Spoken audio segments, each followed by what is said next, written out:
Bismillahirrahmanirrahim. Alhamdulillahi rabbil alamin. Wassalatu wassalamu ala al-mab'uthi rahmatan lil alamin. Faballagha ar-risalata wa adda al-amanah wa jahada haqqal jihad.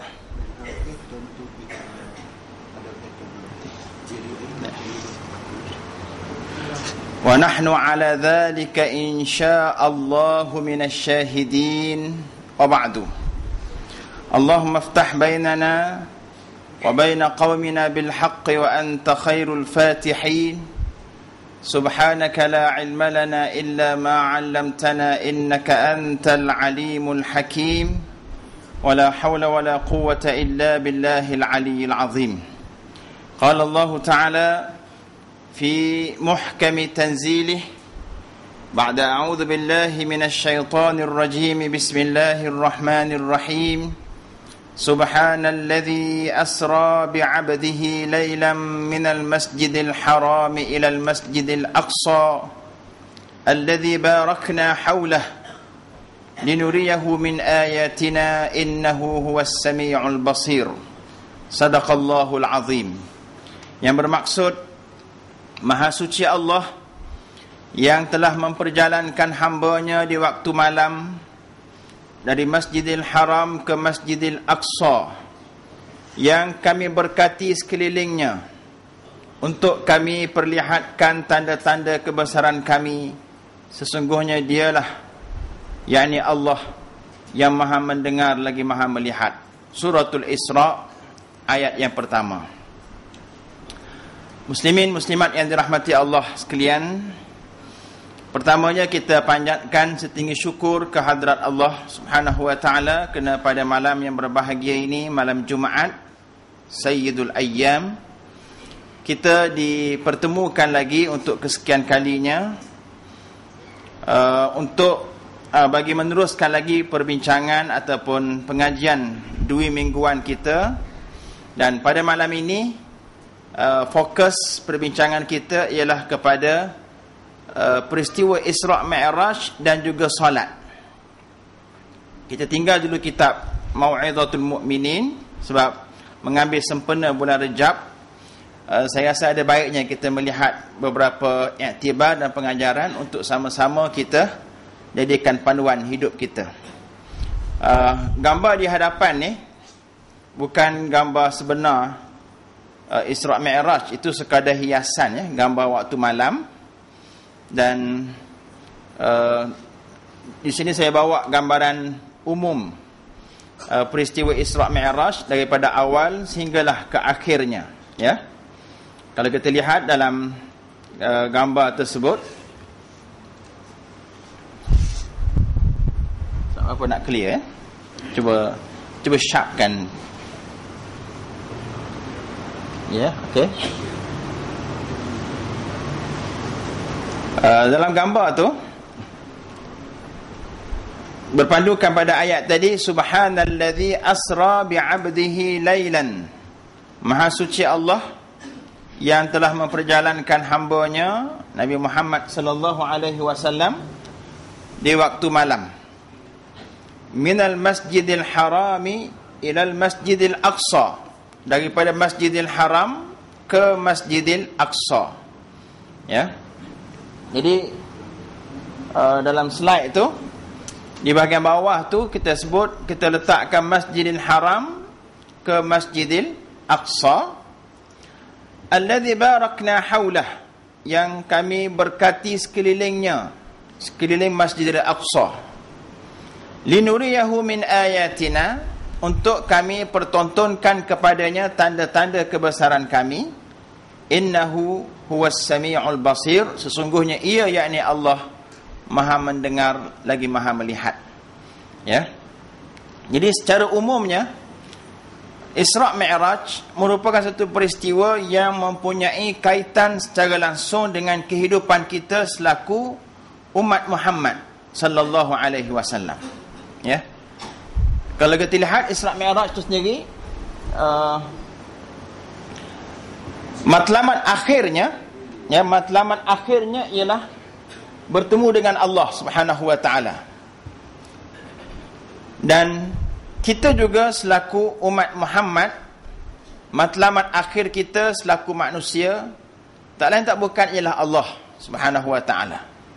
Allahu ghayatuna, Allah matlamat kita. Wa anna ila rabbikal muntaha, dan kepada Tuhanmu lah tempat akhir kamu. Jadi kalau Nabi Muhammad dalam Isra' Mi'rajnya matlamat akhirnya bertemu dengan Allah, maka kita juga selaku umat Muhammad matlamat akhir kita ialah Allah, mardatillah. Ya. Okey, itu yang pertama. Yang kedua, yang kedua yang perlu kita tahu bahawa untuk bertemu dengan Allah, perkara pertama yang berlaku kepada Nabi sallallahu alaihi wasallam ialah pembelahan dada.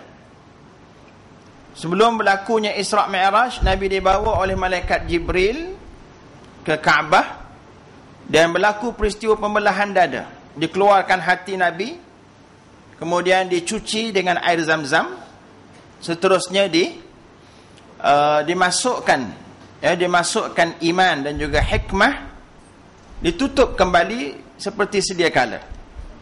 Itu mungkin ada setengah orang bertanya, bolehkah berlaku dalam keadaan tak ada alat-alat kedoktoran sebagaimana yang wujud pada hari ini? Jawabnya boleh. Sebab yang mengizinkan ianya berlaku ialah Allah Subhanahu wa ta'ala. Sebab itu ayat tentang Isra' Mi'raj tadi dimulakan dengan Subhana.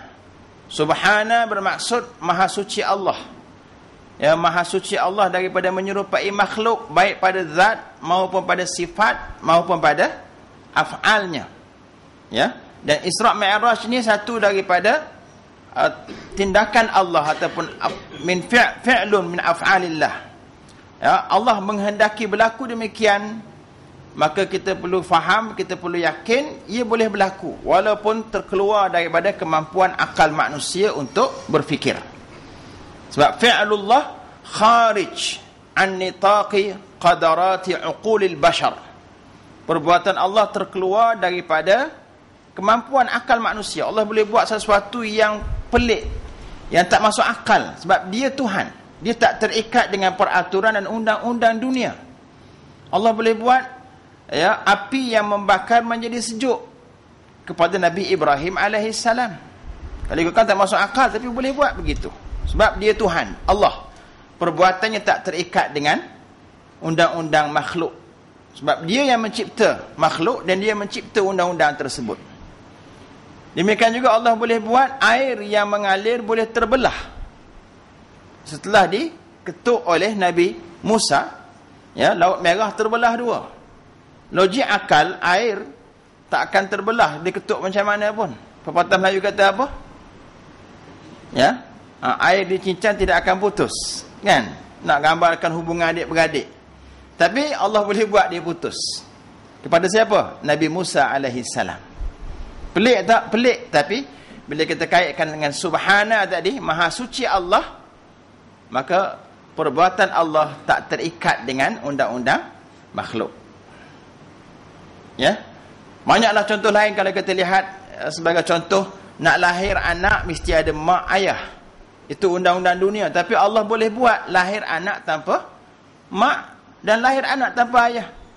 Nabi Adam lahir tanpa mak ayah. Ya. Siti Hawa lahir tanpa mak ayah.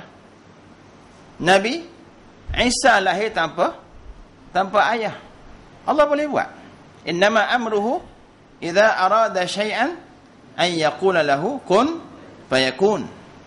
Hanya saja urusan Allah, bila dia mahu melakukan sesuatu, cukup dia berkata kun, jadilah, maka jadi. Ini akidah. Peristiwa Isra' Mi'raj merupakan peristiwa yang menguji akidah kita. Sebab itu tak pelik bila berlaku peristiwa pembelahan dada tu.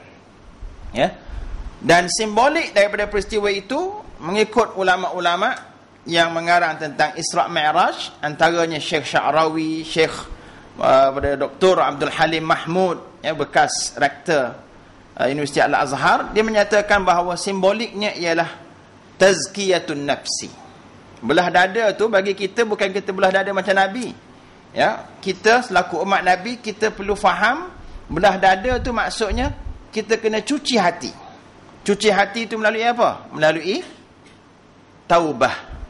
Ya, kita wajib bertaubat. Maknanya matlamat akhir Isra' Mi'raj bertemu dengan Allah.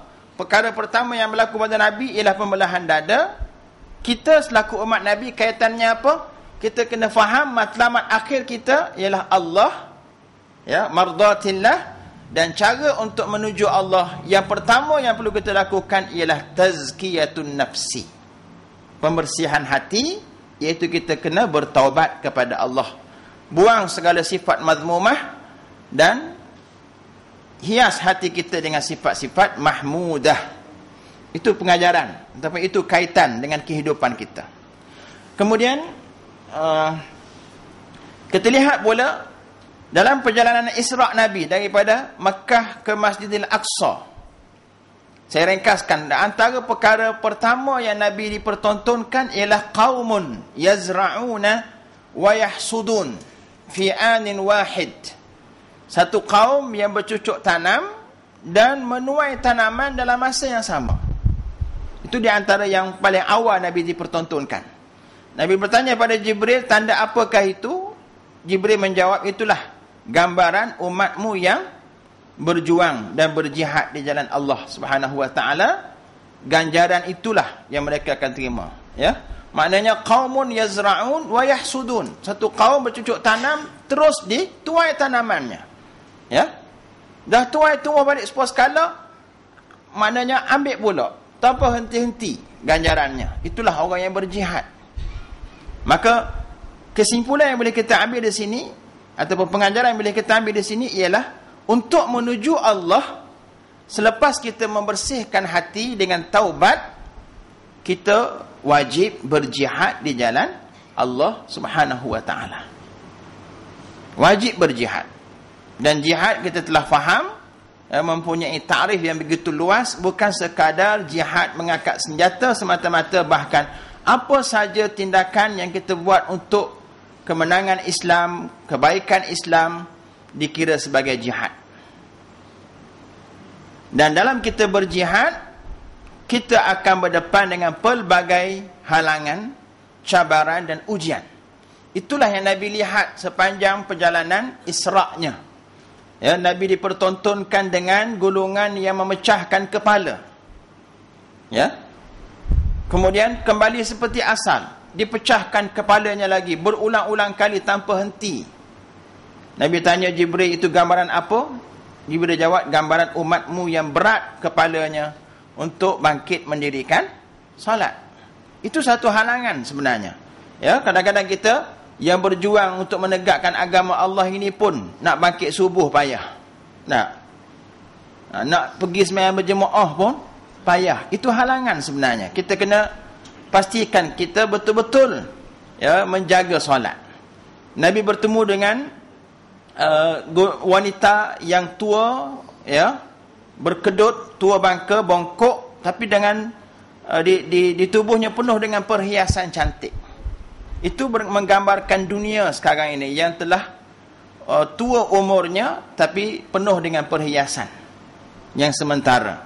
Itu juga merupakan halangan dalam perjuangan.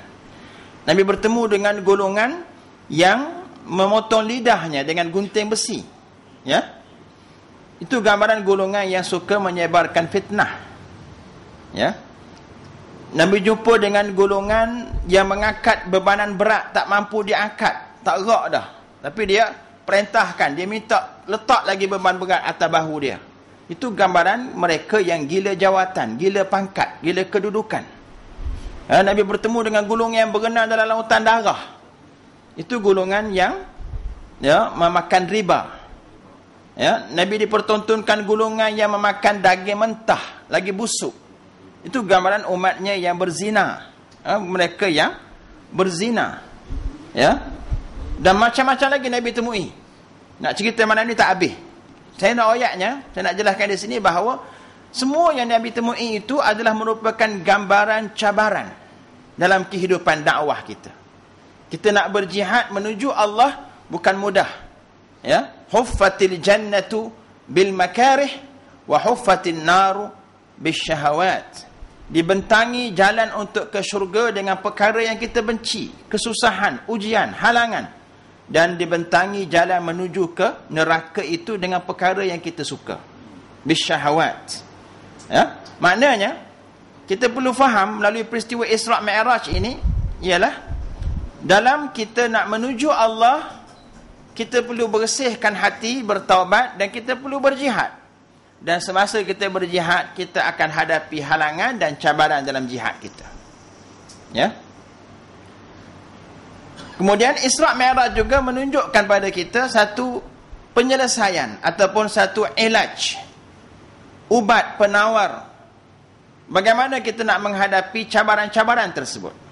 Dan penawar itu dapat kita lihat melalui pertemuan Nabi kita sallallahu alaihi wasallam dengan para al-anbiya wal mursalin di Masjidil Aqsa. Ya, Nabi singgah di Masjidil Aqsa, Nabi kerjakan salat berjamaah, diimamkan oleh Nabi kita sallallahu alaihi wasallam dan dimakmumkan oleh para anbiya keseluruhannya.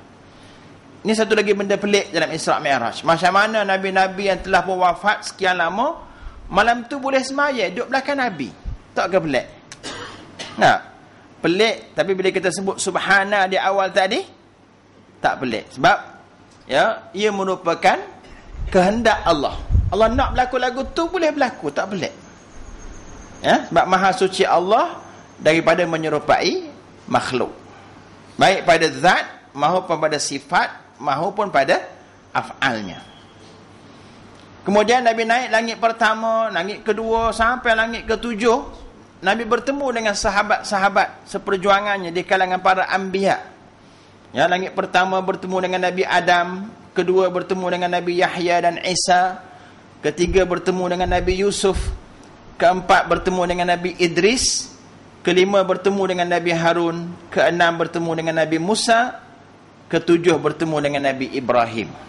Jadi pertemuan Nabi SAW dengan sahabat-sahabat seperjuangannya di kalangan anbiya dan juga mursalin itu merupakan satu gambaran ilaj, penawar ya, kepada bagaimana kita nak menghadapi cabaran hidup sepanjang perjalanan kita menuju Allah Subhanahu wa taala. Maknanya istilah yang digunakan oleh para ulama di sini ialah muayashatul anbiya. Muayashatul anbiya. Kita mesti hidup bersama dengan hidup para nabi. Ya. Nabi sebagai contoh, bukan Nabi Muhammad saja, bahkan anbiya sebelumnya sebagai panduan, contoh bagi kita. Ya, dalam berhadapan dengan dunia, kita katakan. Ya, maka kita lihat Nabi apa? Nabi Nabi Sulaiman sebagai contoh, Nabi Daud yang memerintah, yang menjadi raja, yang kaya raya, tapi tidak leka dengan kekayaannya, dengan kuasanya. Dia tetap bertakwa dan patuh pada perintah Allah. Contoh kita. Dalam berhadapan dengan godaan wanita cantik. Ya, contoh kita Nabi Yusuf alaihi salam. Baca kisah Nabi Yusuf berdepan dengan Zulaikha. Ya, dia mampu bertahan daripada godaan Zulaikha. Contoh kita dalam berhadapan dengan siapa? Dengan ayah yang menentang perjuangan. Nabi Ibrahim alaihi salam berdepan dengan ayahnya. Contoh bagi kita. Dalam berhadapan dengan isteri yang tak bersama, yang menghalang jihad dan perjuangan kita. Nabi Nuh, Nabi Lut sebagai contoh bagi kita. Ya. Menghadapi musibah, sakit, tenat. Ya, Nabi Ayub sebagai contoh bagi kita. Bersabar menghadapi ujian, kesakitan. Ya, berdepan dengan siapa lagi? Saudara mara yang menentang perjuangan. Nabi kita Muhammad sallallahu alaihi wasallam sebagai contoh utama. Ya, nawayaknya nabi-nabi ini adalah merupakan contoh kita. Sebab itu kita selaku umat Nabi Muhammad sallallahu alaihi wasallam, bila kita baca Isra' Mi'raj, bukan kita baca cerita Nabi bertemu, Nabi semaya berjumuah saja. Kita kena faham simbolik daripada itu. Kita selaku umat Nabi Muhammad perlu menjadikan para anbiya dan juga mursalin sebagai panduan kita untuk berhadapan dengan segala macam halangan dan ujian dalam perjalanan kita menuju Allah Subhanahu wa taala. Ya, sebab itu mahu tak mahu kita kena pastikan ada di rumah kita buku Qisasul Anbiya. Ya, sekarang banyak buku-buku tentang kisah para nabi. Beli gilah. Baca pada anak-anak. Ya, kalau malah baca, beli hak CD tu. Tak, tayar filem-filem tentang perjuangan nabi-nabi, ya, cukup cantik, cukup bagus untuk mentarbiah diri kita, keluarga kita dan anak-anak kita supaya menjadi seorang yang mampu berhadapan dengan halangan dan ujian sepanjang perjalanan kita menuju Allah Subhanahu wa taala. Dan yang terakhirnya, ya, klimaks kepada peristiwa Isra' Mi'raj, Nabi bertemu dengan Allah di Sidratul Muntaha, dan di situlah Nabi kita menerima ibadah salat 5 waktu. Ya, ibadah salat 5 waktu itu juga adalah merupakan, ya, penawar yang kedua. Penawar pertama mu'ayasyatul anbiya, hidup bersama para nabi, dan penawar yang kedua ialah as-salah. Ya, salat itu merupakan penawar kepada segala bentuk penyakit, segala bentuk halangan dalam perjuangan. Allah Subhanahu wa taala menyebut dalam Al-Quran, wa aqimis salah innas salata tanha 'anil fahsya'i wal munkar wa la dzikrullahi akbar wallahu ya'lamu ma tasna'un. Dan dirikanlah olehmu salat ataupun sembahyang, dengan tekun. Sesungguhnya sembahyang itu mencegah dari perbuatan yang keji dan mungkar. Dan sesungguhnya mengingati Allah itu adalah lebih besar faedahnya dan kesannya. Dan ingatlah Allah mengetahui akan apa yang kamu kerjakan. Al-Ankabut ayat ke-45. Dan ayat lain Allah Ta'ala berfirman, wasta'inu bis-sabri was-salah wa innaha lakabiratun illa 'alal khashi'in. Dan mintalah pertolongan kepada Allah dengan jalan sabar dan mengerjakan salat, sembahyang. Sesungguhnya sembahyang itu amat berat kecuali kepada orang-orang yang khusyuk. Al-Baqarah ayat 45. Maknanya sembahyang itu merupakan penawar. Berlaku halangan dalam ujian, susah, kesempitan, diuji, Allah suruh kita sembahyang. Wasta'inu bis-sabri was-salah. Sabar dan salat. Dan menghadapi segala macam godaan dunia, godaan wanita, godaan nafsu, disebut pada ayat tadi, innas salata tanha 'anil fahsya'i wal munkar. Dengan sebab sembahyang yang khusyuk, sembahyang yang sempurna, kita akan terelak daripada melakukan perbuatan fahsyak dan munkar, keji dan juga munkar. Ya, sebab itulah malam ini fokus kita sembahyang, insya-Allah. Jadi saya minta masing-masing beri tumpuan kepada slide yang kita ada di hadapan ni. Kalau boleh biar nampak belakang slide ni. Ya, malam ni menarik, tak ada yang mengantuk, insya-Allah. Kalau mengantuk dia tak tengok. Okey. Keajaiban solat. Apa dia keajaiban solat? Malam ni kita nak sentuh, ya, dari sudut solat, dari sudut sains dan juga kedoktoran. Kajian sains ataupun kajian kedoktoran mendapati semua kebaikan yang ada dalam senaman sebenarnya ada dalam solat. Bahkan solat lebih jauh baiknya daripada senaman.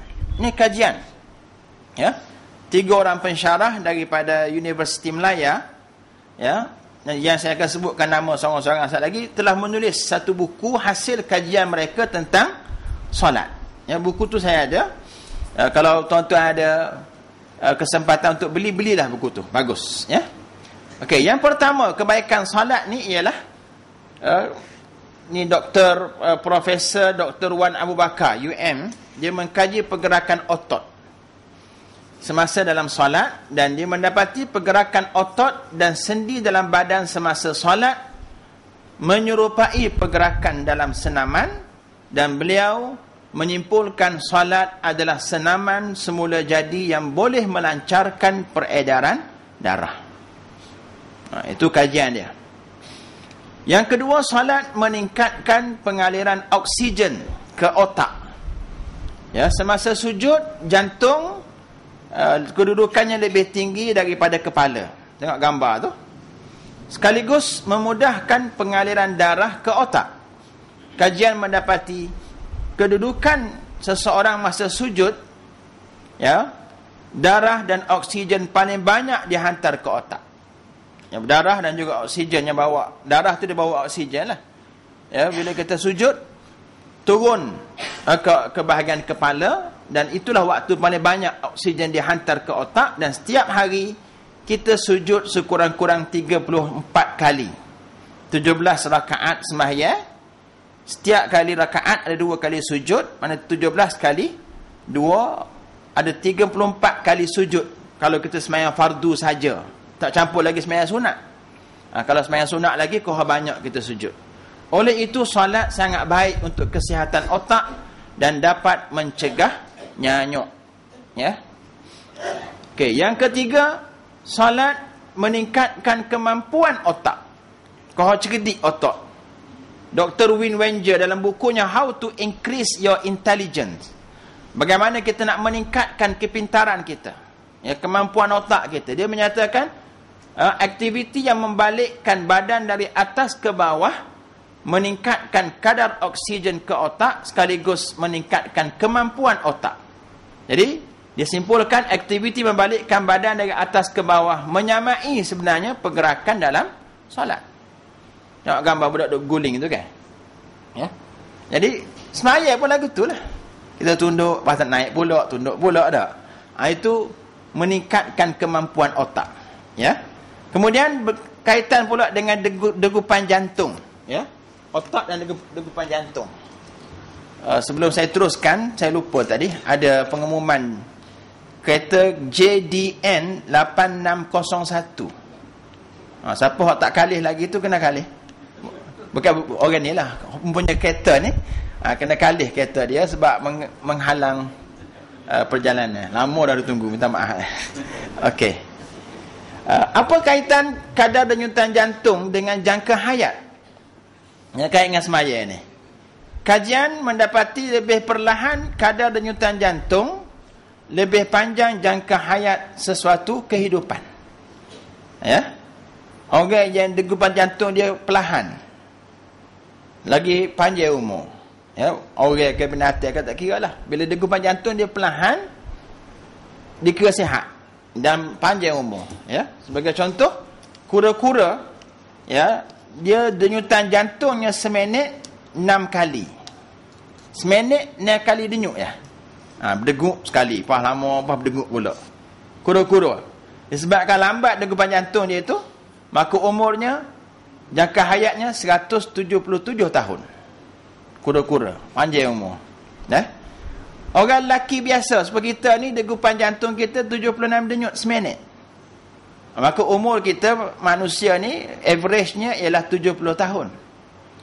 Adapun burung hummingbird, ya, degupan jantungnya 600 denyut seminit, maka umurnya 5 bulan aja.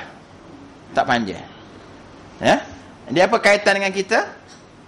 Kadar denyutan jantung manusia ni boleh dikurangkan dengan 3 cara, sama ada dengan ubat atau senaman ataupun solat. Ya, dengan solat. Okey.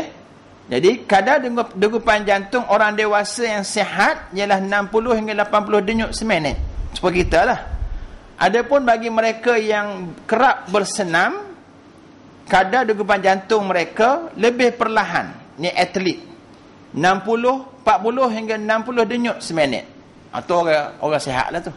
Comel. Jadi kesimpulannya, solat menyihatkan jantung dan memanjangkan jangka hayat. Profesor Dr. Azman daripada UM mengkaji kadar degupan jantung semasa pergerakan dalam solat dan didapati degupan jantung paling perlahan semasa sujud, dan ia menyimpulkan bahawa mereka yang banyak sujud, yakni banyak solat, jantungnya lebih sihat dan umurnya lebih panjang. Ini kehebatan solat. Ya, yang kelima, solat merawat sakit pinggang. Dr. Fatimah, ya, ni 3 orang pensyarah Universiti Melaya yang buat kajian tentang solat. Antaranya Dr. Fatimah telah cuba satu terapi solat ke atas ibu mengandung yang berbangsa Cina dan India, orang kafir. Tapi dia buat terapi pergerakan solat. Ya, yang mengalami sakit pinggang untuk selama 2 bulan, dan kajian tersebut mendapati pergerakan dalam solat memulihkan fungsi otot dan merawat sakit pinggang. Tapi syarat kena rukuk bagi betul, sujud bagi betul. Ada tumakninah. Ni kalau rukuk sementar je apa naik pula, main jenis patut air tak jadi. Kena buat molek. Okey. Yang keenam, solat membantu pemulihan penyakit sendi dan tulang. Penyelidik dari Universiti Hokkaido, Jepun, iaitu Dr. Muhammad Farouk Reza, Yuji Yurakami dan juga Yukio Mano mendapati solat dapat membantu pemulihan penyakit sendi dan tulang bagi warga emas dan golongan kurang upaya. Okay? Tak payah nak makan gapo Enlin gapo dah. Semaya. Kemudian yang ketujuh, solat merupakan kandungan lemak, merendahkan kandungan lemak dalam badan. Ya. Dr. Fatimah mengkaji kesan solat atas kandungan lemak dalam badan dan dia dapati solat meningkatkan pembakaran lemak, menyebabkan kandungan lemak badan lebih rendah. Mana kolesterol tu kurang. Okay?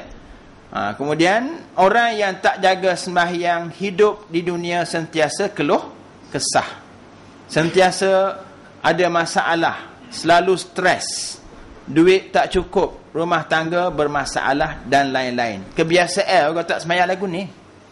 Perhati tak? Kita tengok kampung kita ini tak sembahyang. Rumah dia selerak tabur, anaknya tak terurus, sudah. Berasa ke? Kampung saya lagu tu. Saya tengok ada jenis orang tak sembahyang lagu tu lah keadaan dia. Stres, keluh kesah, duit tak ada semua, susah. Dah lah berapa mencuri pecah rumah orang. Ni orang tak sembahyang. Okey.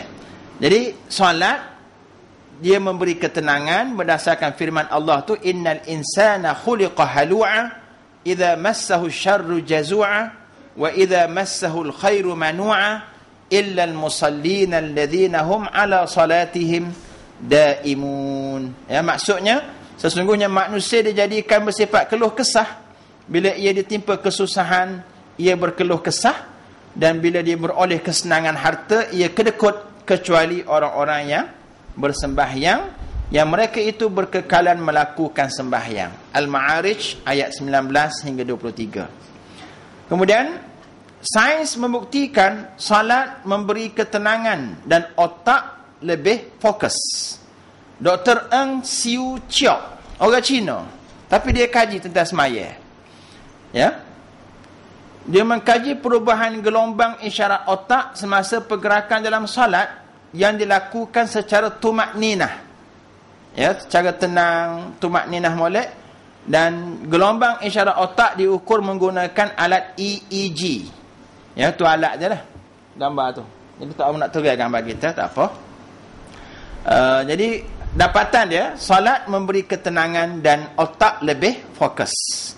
Kajian mendapati gelombang alfa paling tinggi semasa sujud menunjukkan ketenangan, dan gelombang gamma meningkat selepas selesai solat menunjukkan peningkatan penumpuan dan daya ingatan.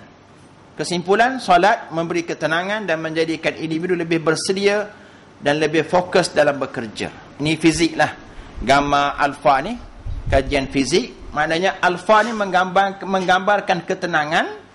Waktu yang paling banyak ialah waktu sujud, dan gamma ni selepas solat dia meningkat, menunjukkan penumpuan dan juga daya ingatan.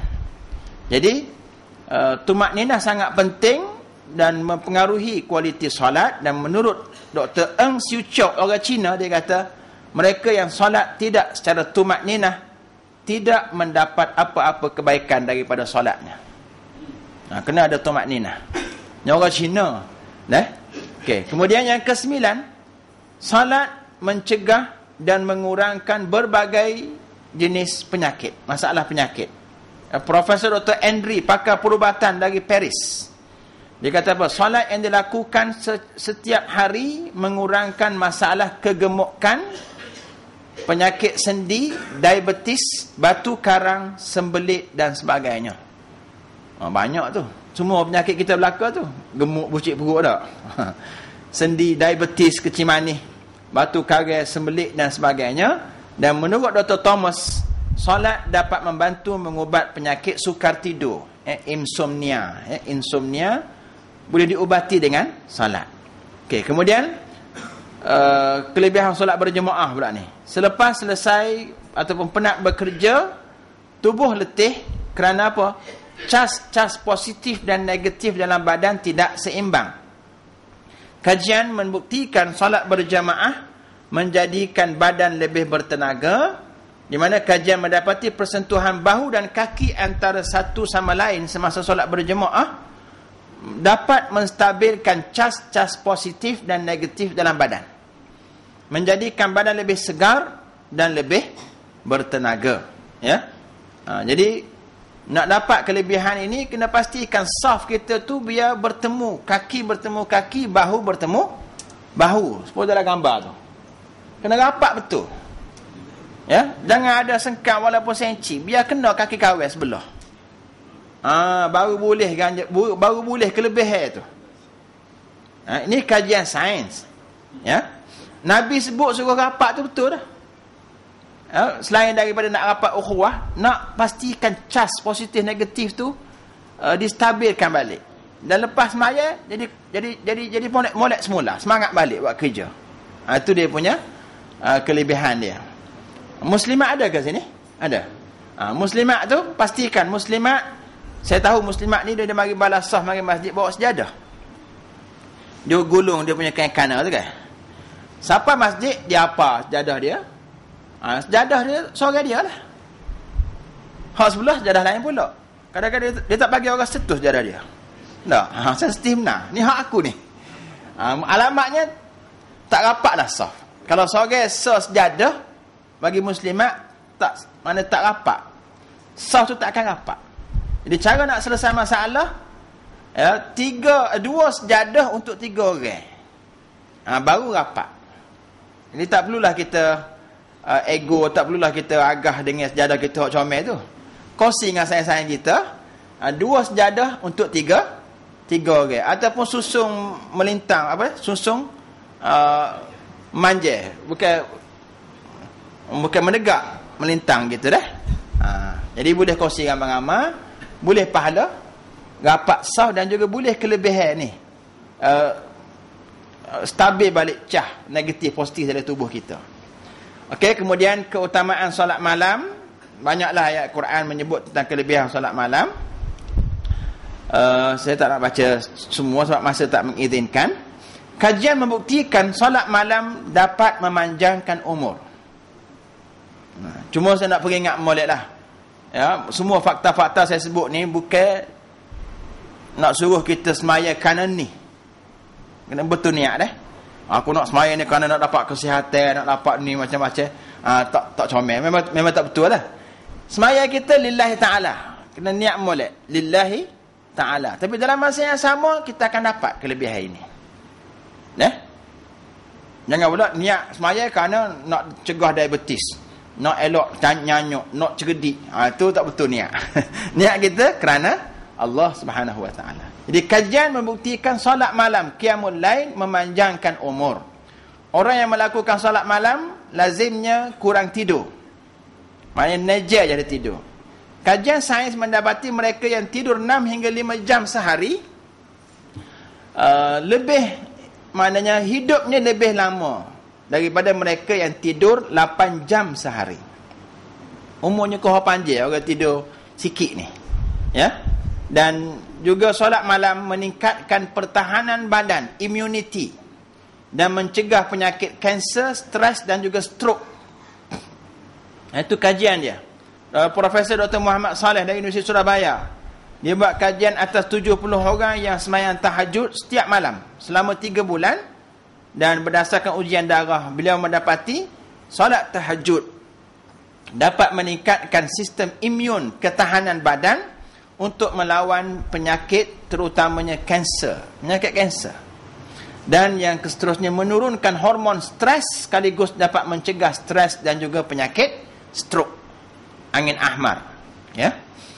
Jelaslah pergerakan dalam solat adalah menyerupai senaman ataupun sukan, bahkan kesannya lebih baik. Betapa ajaibnya ibadat solat. Tidak sia-sia Allah memerintahkan kita mendirikan solat. Ya, tak sia-sia. Betul niat. Namun, apakah kita sudah tekun mendirikan solat? Sebagai bukti kita bersyukur kepada Allah Subhanahu wa ta'ala. Itu persoalannya. Nak kecek benda ni boleh kecek belaka. Nak fadilat tak fadilatnya. Tapi kita ni sengoti ke semaya? Dalam arti kata yang sebenar Allah suruh. Di awal waktu, di balasah, di masjid, dengan khusyuk gapo. Ya, hak tu menjadi persoalan pada kita hari ni. Jadi Isa masuk dah, saya nak ringkaskan kesimpulan dia tu. Cuba tengok. Tanda orang yang mensyukuri nikmat dapat dilihat pada amalan solat. Orang yang bersyukur terhadap nikmat Allah, dia mesti semaya. Allah sebut dalam Quran, inna a'tainakal kautsar fasalli li rabbika wanhar inna syani'aka huwal abtar. Sesungguhnya kami, yakni Allah, telah memberikan kepadamu nikmat yang banyak, sebab itu dirikanlah solat kerana Tuhanmu dan berkorbanlah. Nikmat yang banyak Allah bagi kepada kita tu, kita kena syukuri dengan memperbanyakkan solat. Ya, dan kita lihat sendiri Rasulullah sallallahu alaihi wasallam adalah seorang yang paling banyak solatnya sehingga bengkak-bengkak kakinya. Aisyah tanya pada Rasulullah sallallahu alaihi wasallam, mengapa Rasulullah semaya juga? Ya, banyak semaya lagu ni padahal Allah ampun dah dosa. Yang dulu, yang sebelum dan yang kemudian, dosa terampun belaka dah. Nabi jawab, salahkah aku menjadi hamba yang bersyukur? Afala akunu abdan syakura? Ya, maknanya Nabi semaya itu sebagai tanda syukur kepada Allah Subhanahu wa taala. Ya. Dan dinyatakan bahawa dengan mengingati, dia mengingati Allah, hati menjadi tenteram. Ala bi dzikrillah tatmainnul qulub. Maksud ingat Allah itu yang paling baiknya ialah dengan bersolat. Ya, ganjaran orang solat tinggi, hebat. Antaranya disebut dalam ayat surah Al-Ma'arij itu, walladzina hum ala salatihim yuhafizun ulaika fi jannatin mukramun. Orang yang memelihara solatnya, mereka kekal dalam syurga, lagi dimuliakan. Ya, dan tiada amal yang lebih penting berbanding solat. Sebab solatlah merupakan amalan yang pertama yang Allah tanya di hari akhirat kelak. Awwalu ma yuhasabu bihil abdu yaumal qiyamah min amalihi as-salah. Fa in saluhat faqad aflaha wa anjaha wa in naqasat faqad khaba wa khasira. Rawahu Tabrani. Amalan pertama yang dihisab Allah bagi seorang hamba di akhirat kelak ialah solatnya. Ya, jika solatnya baik, maka baiklah segala amalnya. Dan jika solatnya rosak, maka binasalah segala amal yang lain. Nah, solat ni penentu. Luluh ke tak luluh seorang tu. Kalau solatnya luluh, insya-Allah hak lain pun luluhlah. Tapi kalau solatnya gagal, ya, sedekahlah berjuta pun. Pergilah umrah, haji nak tahun pun. Tak jadi faedah ke apa satu. Sebab semaya tak lulus. Ni sembahyang tu penentu. Okey? Malangnya hari ini ramai manusia melupakan Allah, tak semaya dan mementingkan keseronokan. Ramai yang malas solat, ramai yang tidak solat. Solat tiada kualiti, ekspres rakyat, suka buat maksiat. Ya. Mengikut kajian Dr. Fadilah Khamsah, ya, 80% umat Islam di Malaysia tidak solat. Di Kelantan ni, pada saya, alhamdulillah lah, pergi masjid pun ada orang lah semaya subuh ke apa ke tak. Tapi kalau kita pergi luar Kelantan sikit, ya, ada maknanya situasi suasana tu tak ada sebuah Kelantan. Sebab tu Kelantan kita benar tu. Hak tak luar tu pasal apa? Ni 80 tak semaya bel, tak selesai lagi masalah ni. Jadi nak bagi benar di luar tu, nak boleh Putrajaya tu, kena selesai bab semaya dulu. InsyaAllah kita benar nanti, insyaAllah. Okey dah. Kemudian, kenapa malas untuk solat sedangkan itulah keadaan paling hampir kita dengan Allah? Berdasarkan pada hadis, maksudnya saat paling hampir seorang manusia kepada Allah ialah ketika solat, ketika sujudnya. Ya? Dan orang yang meninggalkan solat akan diazab dalam neraka saqar. Berdasarkan firman Allah, ma salakakum fi saqar? Qalu lam naku minal musallin. Apakah yang menyebabkan kamu semua masuk neraka saqar? Mereka menjawab, kami tidak termasuk dalam golongan orang-orang yang mendirikan salat. Okay? Kemudian, oleh itu jangan sekali tinggalkan solat. Kita, anak kita, isteri kita kena cerewet. Kita kena cerewet tentang sembahyang. Biarlah kau ke mana anak kita nak marah kita pun. Yang penting kita suruh sembahyang. Walau sibuk tara mana pun, walau penat, letih dan sakit, sembahyang mesti, kerana kematian akan menjemput kita tak kira usia dan juga tempat. Cuba tengok gambar-gambar tu, mati dalam keadaan mengejut, bila-bila pun boleh mati. Maknanya kita ni tak tahu bila, mungkin esok, mungkin lusa. Nak beritahu kena sambar petir lah, macam-macam. Nak mati bila-bila masa. Aina ma takunu yudrikumul maut. Di mana saja kamu berada, kamu akan mati. Walau kuntum fi burujin musyayyadah. Walaupun kita bersembunyi dalam peti besi yang tertutup rapat, kita akan mati. Jadi sebagai persiapan mati, kita kena pastikan sembahyang kita sempurna. Hari ini manusia malah solat berjemaah di masjid. Ini kita nak tekan bulan Mi'raj ni, bulan Rejab ni, bulan sembahyang. Kita nak tekan rakyat Kelantan kita semua ni biar kena sembahyang berjemaah di masjid ataupun di balasah. Daripada hadis di depan tu, hadis riwayat Bukhari menyebut mafhumnya solat berjemaah lebih utama jika dibandingkan solat bersendirian dengan 27 kali ganda. Malahnya hari ini manusia malah solat lebih suka hiburan dan juga keseronokan. Tengok balasah masjid tu, 2 sah tak penuh. Orang duduk mengajar tu 2-3 kerak je orang mari. Nampak gambar? Tak nampak? Tak apalah. Dan gambar sebelah tu, kalau konsert di Pasaraya Maidin, di stadium Black pula dah, Red Warrior. Ni Red Warrior ni. Penuh beriak orang tak? Banding dengan balasah. Kemarin kata ada bola tak? Kelantan Labia Johor. Penuh. Okey. Hak suka seronoknya kalau slide ni nampak teram molek, kita akan nampak bendera situ tu. Ada bendera hijau putih tu. Maknanya orang kita pun tengok bola juga. Tapi nak kena rakyat lah. Tengok-tengok bola tu, jaga semaya band. Balasah masjid kena penuh, supaya di stadium tu penuh. Okey, kemudian kesimpulan, kita wajib bersyukur di atas nikmat Allah yang tidak terhitung banyaknya pada kita. Dan sebagai tanda syukur, kita hendaklah menjaga kualiti solat dengan sebaik-baiknya. Seboleh-bolehnya lakukan solat secara berjamaah dan di awal waktu. Boleh tak kita buat satu azam, mulai Rejab ni, mulai semaya ni, kita nak pastikan kita solat berjamaah dan di awal waktu. Saya hak kecek, tua-tua hak dengar serupa belakang. Yang ketiga, ibadat salat mengandungi banyak rahsia dan faedah kepada manusia, dan kajian sains membuktikan salat memberi banyak faedah, antaranya memberi ketenangan, tingkatkan kesihatan badan, menyembuhkan penyakit.